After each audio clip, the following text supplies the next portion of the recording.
Baiklah, mari kita lanjutkan pembahasan kita. Teman-teman mahasiswa, pada saat kita sudah mencoba membuat persamaan regresinya, artinya di situ ada variabel Y atau variabel yang dipengaruhi atau variabel dependent, dan kita juga sudah bisa menentukan variabel X-nya atau variabel yang mempengaruhi, bisa jumlahnya ada 1X, disebut sebagai single regression, regresi berganda sederhana, atau jumlah variabel X-nya lebih dari 1, bisa X1, X2, dan seterusnya. Nah, hubungan atau pengaruh antara variabel independen tadi, X1, X2, dan seterusnya, terhadap variabel Y, ini sekali lagi harus berdasarkan teori, ya, sesuai dengan tahapan-tahapan dalam persamaan ekonometrika yang disajikan oleh Gujarati pada pertemuan sebelumnya. Oke, setelah kita menentukan variabel X1 itu apa, variabel X2-nya itu apa, variabel Y-nya itu apa, ya. Misalnya, saya mencontohkan fungsi konsumsi saja, berarti ini adalah variabel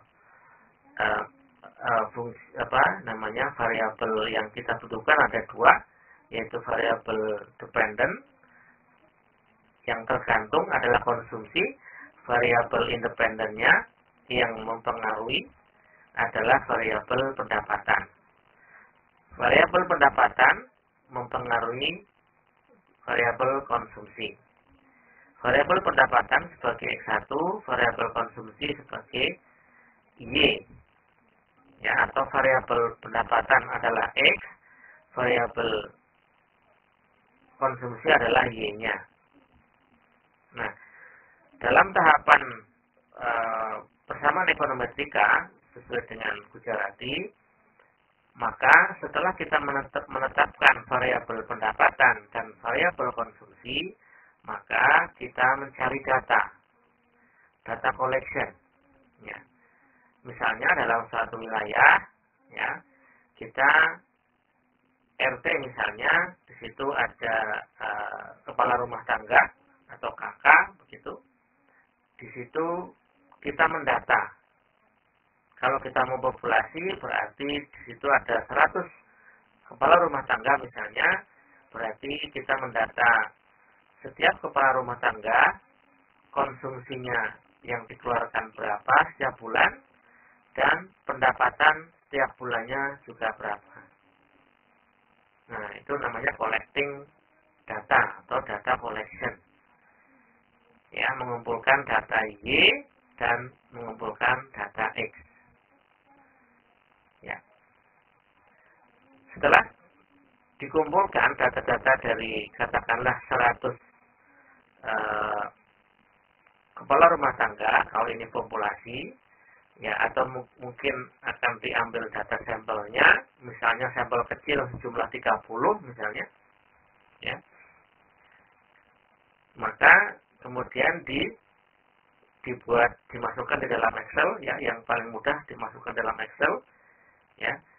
Di situ ada responden 1 sampai dengan 30 misalnya, kemudian namanya nomor 1 sampai 30 namanya siapa saja, kemudian pendapatannya berapa saja, kolom berikutnya adalah konsumsinya, ya, tergambar ya teman-teman. Nah, setelah kita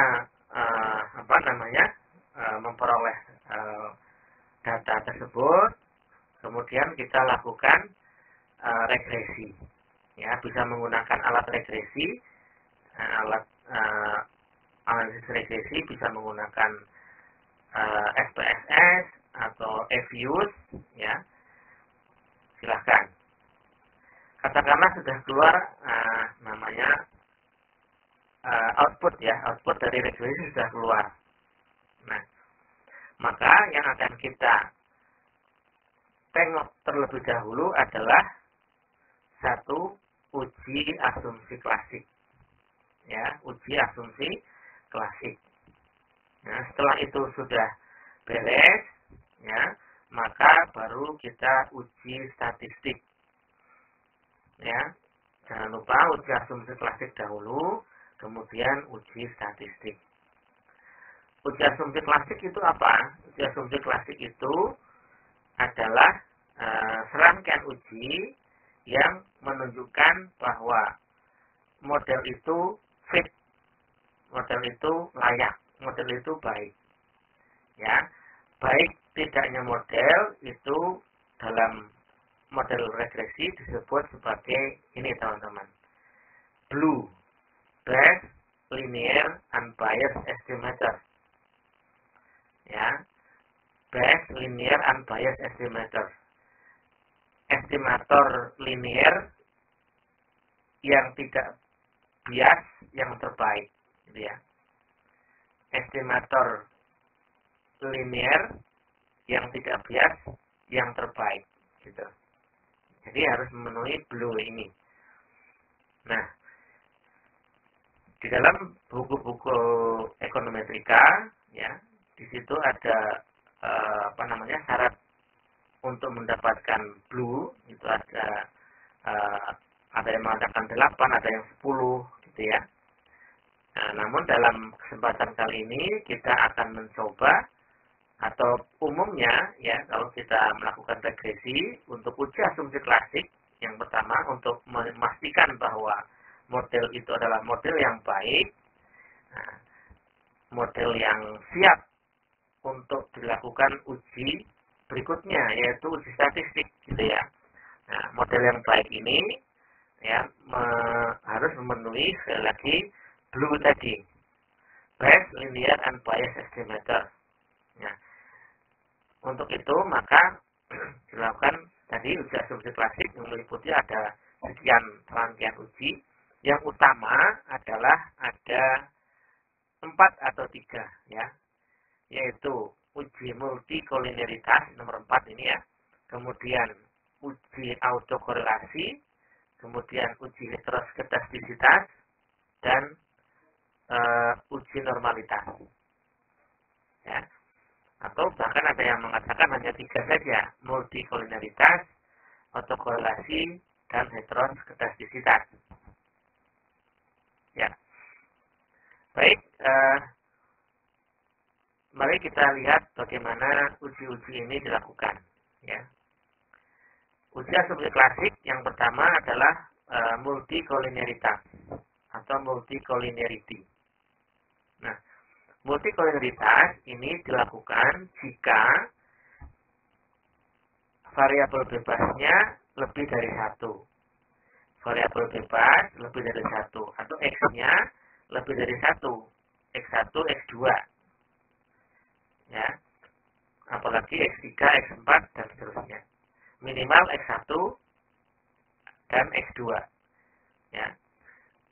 Kenapa? Karena uji multikolinearitas atau lebih tepatnya mendeteksi adakah gejala multikolinearitas. Ini artinya apa? Tidak ada korelasi yang tinggi antara variabel independen yang satu dengan variabel independen yang lain. Saya ulangi, dalam uji atau deteksi multikolinearitas ini dipastikan bahwa tidak ada korelasi yang kuat antara variabel bebas atau independen yang satu dengan variabel bebas atau variabel independen yang lain. Jadi antara X1 dan X2 tidak ada korelasi yang kuat.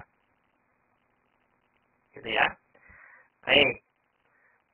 Sehingga kalau modelnya adalah regresi sederhana, hanya ada variabel X saja, variabel X-nya cuma 1, berarti variabel independennya cuma 1, berarti tidak perlu dilakukan uji multiko.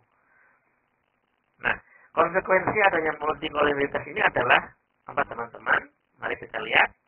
Ternyata ketika terjadi multiko, itu estimatornya masih bersifat BLUE. estimatornya ketika ada gejala deteksi multikolineritas, ternyata estimatornya masih bersifat blue, ya. Tetapi varian dan kovarian itu besar, sehingga sulit digunakan sebagai alat estimasi. Jadi intinya tidak apa-apa, tetapi di situ menjadi atau mempengaruhi estimasi nanti koefisien regresinya.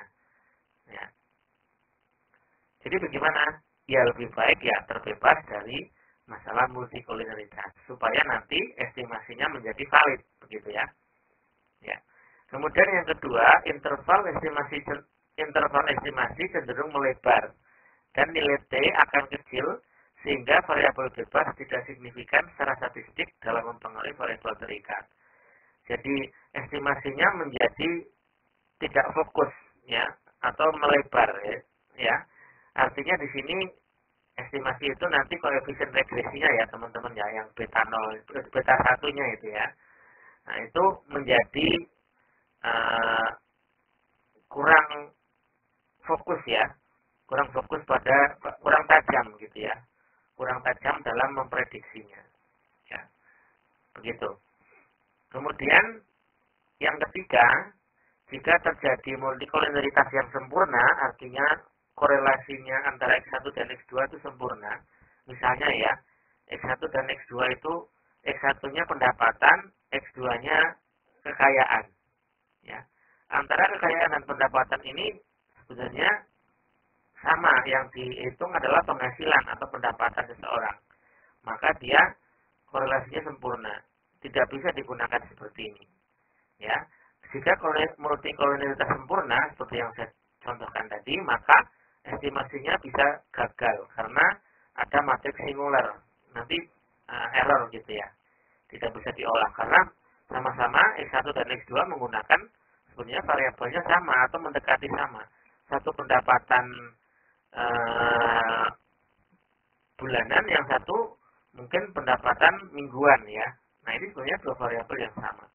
Contohnya seperti itu. Nah, sekarang bagaimana mendeteksi adanya multiko ini? Ada beberapa cara ya, beberapa cara. Yang pertama adalah nilai R-square-nya tinggi, nanti ada nilai koefisien determinasi namanya R-square itu tinggi. Nilainya 0 antara 0 sampai dengan 1. Ya.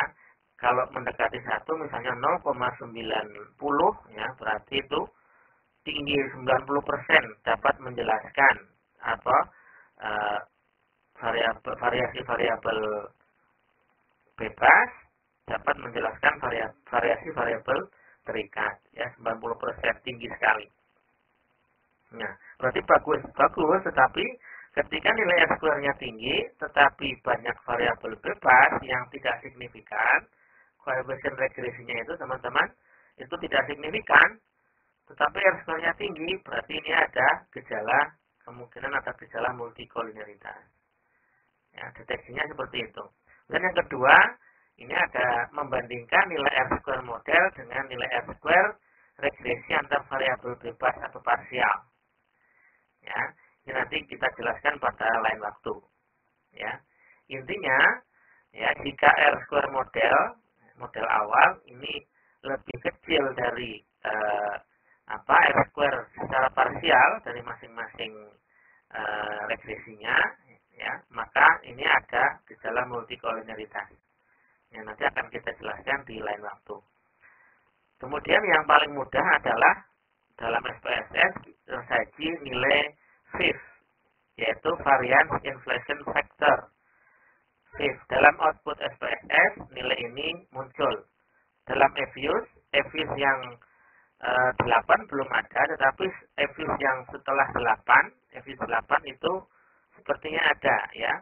Fasilitas variance inflation factor atau VIF ini yang dapat mendeteksi multikolineritas. Ketentuannya bagaimana? Ada beberapa referensi. Yang pertama, supaya terbebas dari VIF, terbebas dari multiko, itu nilai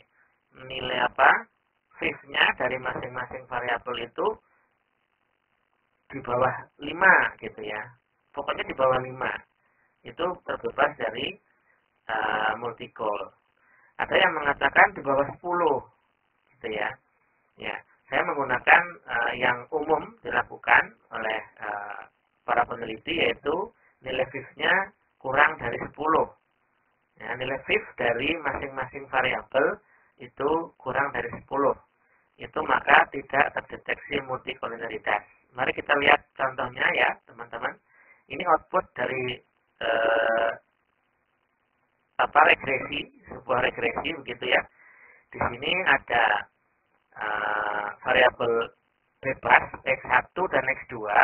X1-nya adalah promosi, X2-nya adalah outlet. Ya, outlet. Y-nya apa? Variabel dependennya. Variabel dependennya itu di sini nggak tulis ya. Adalah sales atau penjualan. Ya, variabel Y-nya adalah sales, penjualan. Jadi, variabel penjualan atau sales dipengaruhi oleh promosi dan outlet. Nah, mari kita lihat, adakah gejala multi-core di sini? Ketentuannya adalah kita lihat mana nilai fifth-nya. Biasanya ini ada pada output koefisien ya, di output SPSS ini. Koefisien dilihat paling kanan di situ biasanya ada nilai VIF. Ya, artinya tadi apa?